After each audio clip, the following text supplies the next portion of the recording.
Unfortunately, it's not unusual for a victim of crime to be not only physically hurt, but also mentally and emotionally traumatized as well. Fortunately, there are organizations out there that are here to serve victims of crime. You're going to find out all about one here locally tonight on Cox Forum.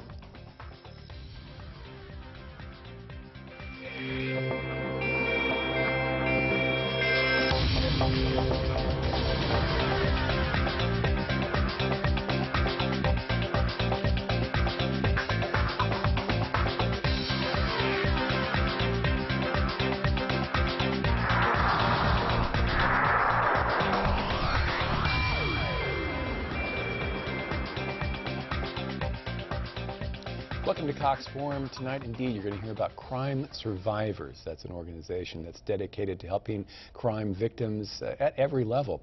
And we have with us tonight the founder and herself a crime victim, Partricia Wenskunas. Welcome to the show. Thank you very much. And let's start with that. It was about 6 years ago that you, in fact, were the victim of a very unfortunate crime. Yes, April 4th of 2002, my personal trainer from 24 Hour Fitness came into my home, drugged me, tried to kill me, and threatened to kill my son when he was done killing me. I had originally went to the gym to be able to get a trainer because I had dealt with eating disorders. Went there, they introduced me to him as a registered nurse, somebody knowing of eating disorders, somebody that I could trust. I truly believed in him, became friends with him, trusted him, worked out with him 2 days a week as a trainer, worked out 5 days a week on my own, really believing that I was going to get healthy and fit and beat these disorders. It took him approximately 9 months to earn my trust. Once he did, he came into my home, like I said, drugged me, tried to kill me. When I had woken up, he had saran wrap with a towel wrapped around my face, trying to suffocate me, screaming to quit fighting. When he was done killing me, he was going to kill my son.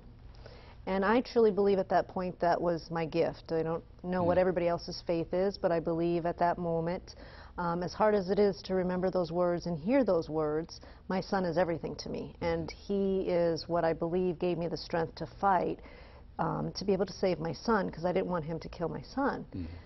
So it broke out into a fight where he was headbutting me, banging my head into the wall, hitting me, kicking me, screaming that he was done. When he was done killing me, he was going to kill my son.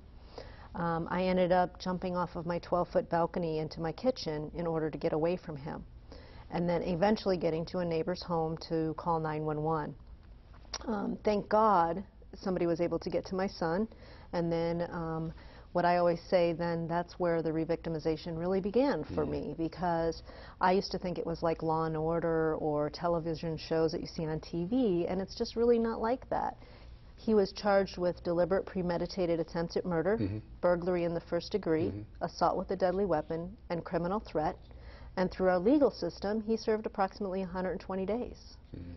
Which is really unfortunate, because I do believe that he's a sociopath predator, and that he will, if he hasn't already killed somebody because he didn't expect me to wake up, he will do it again to somebody else. But the good that has really come out of this is not only surviving the victimization from what happened from him, but to be able to go through the legal process, learn how it works, know all of that information, and turn it around to start an organization, Crime Survivors. And that's to really empower other victims to know what resources are out there and how can we help them.